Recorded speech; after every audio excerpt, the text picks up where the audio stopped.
year. Now, the next one is the West, and this one's an interesting one, usually dominated by the Niners or the Rams. Last year was a really weird year for the Niners. We were used to seeing them contend. They were the most injured team in all of football. They got rid of Deebo Samuel in the offseason. Their wide receiver group isn't all that great this season. They're going to be, to me, the coaching is the reason they're going to be successful. They were 6-11 last year. Do you see this, Craig, as a bounce back year for the 49ers and Brock Purdy, or do you think this is kind of the end of their reign for the 49ers? I think it has to be if you're Brock Purdy and you want to get another contract. I think you need to have a season and show him why you need the contract, because if not, I think if he comes out and has another mediocre year, then I think you have to question whether or not you move on from him and let him walk and don't give him the contract and go try to find the next guy. And the Samuel trade was a little bit weird to me, especially to trade him inside the conference like that. You got one of the better tight ends in Kittle. You've got Ricky Pearsall, who has a full season now under his belt. He's the one that got shot going into last season and missed a bunch of time. So yeah, I think this is a year that they have to prove what they've got. And Seattle, I don't think you're going to get a lot out of them. The Rams, the question mark is obviously the health of Stafford. And they get rid of Kupp, and so they have Puka, but then they go get Devontae Adams. So what's Devontae do? What kind of rapport has he been able to build with Stafford, who hasn't been able to really do anything with the back injury? And then the Arizona Cardinals, not a big Kyler fan. Yeah. But they do have Marvin Harrison Jr. This is his second year. You expect some bigger things out of him.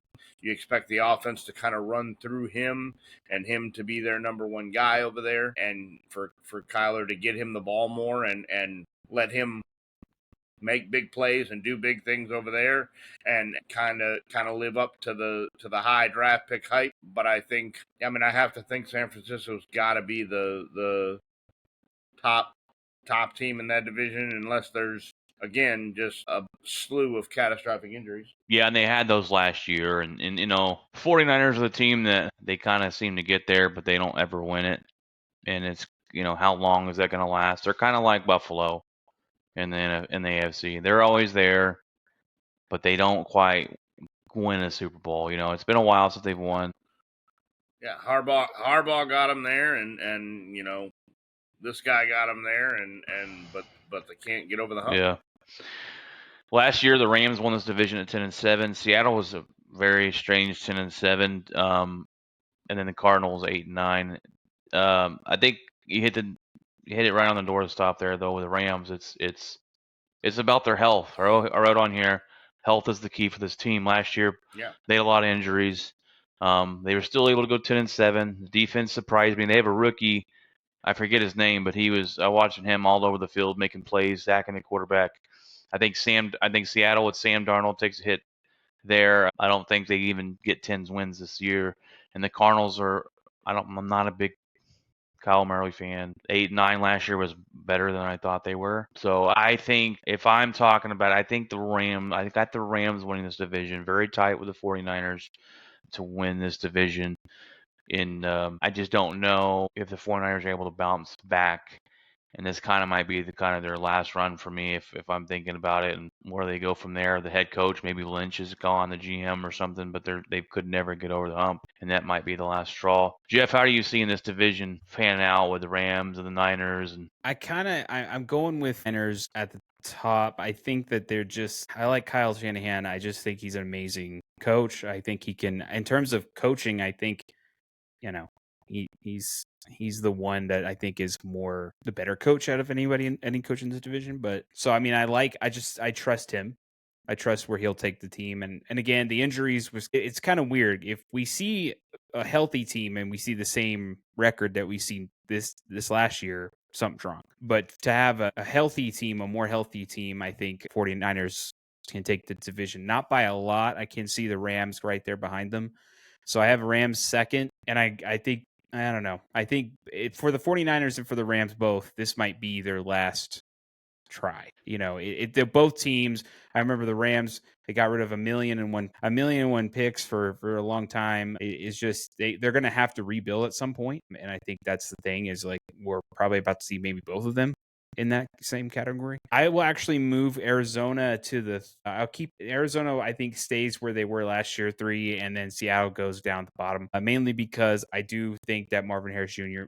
is going to be an interesting weapon for Kyler Murray. So I think just slightly the Cardinals will be a better team than Seattle. So Yeah, Seattle bottom, Cardinals third, Rams second, and 41. yeah, I do like Kyle Shanahan, and he is a good head coach. I still think the Rams win this division. Like Sean McVay's a great coach too. You're right. This is kind of Matthew Stafford. How many more years does he have left, kind of thing. And with the Fenders, Brock Purdy, well, Craig said it. He's got to go out and prove himself. They're gonna sign him to another extension, or are they looking for a new quarterback before too long? Does this contract end after the season, Craig? It's got to be close. I mean, he was on a rookie deal. They can go 5 years on the rookie deal. I think this is 4. I think 3 or 4. All right, I'll look up. And because they were talking about into last season, talking about an extension, and I thought he was still on the rookie contract, but I could be wrong. No, they signed him. His contract ends in 2030, so they did give him a 5-year deal. So they believe in him. I mean, that was a big question when they signed him. Was Well, yeah, I mean, is Mr. this the guy? Irrelevant. Yeah. I mean, And look, let's be normally honest. not the guy that gets the yeah. extension early. Well, let's be honest here. I think you could throw a lot of quarterbacks in Kyle Shanahan's system, and they look pretty good. So I don't know how much I believe in Brock Purdy, but yeah, he was injured last year, I believe, or he didn't really play all that well. They had a lot of injuries, but I got the Rams winning this division. I got the 49ers right there, right behind them, pretty close. I think the Cardinals are third, and Seattle falls off a cliff. I think Sam Darnold overplayed himself last year with Minnesota. They have all the offensive weapons you could want, and they had a freaking good defense last year. And then he peed his pants when playoff time came. But Rams, Niners, Cardinals, Seattle. Craig, where do you got? Number 1, 2, 3, and 4 there?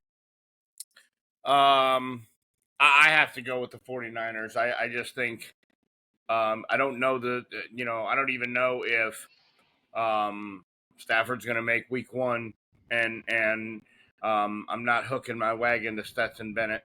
Even though in preseason he didn't look, terrible, but I'm just not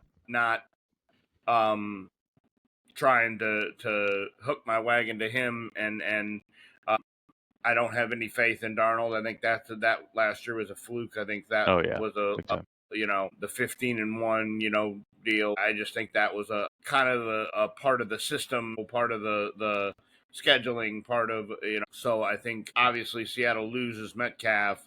They lose a big part of the receivers. They got a new head coach. They got too many moving parts.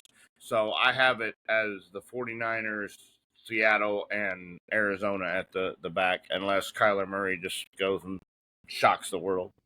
Yeah, we'll see with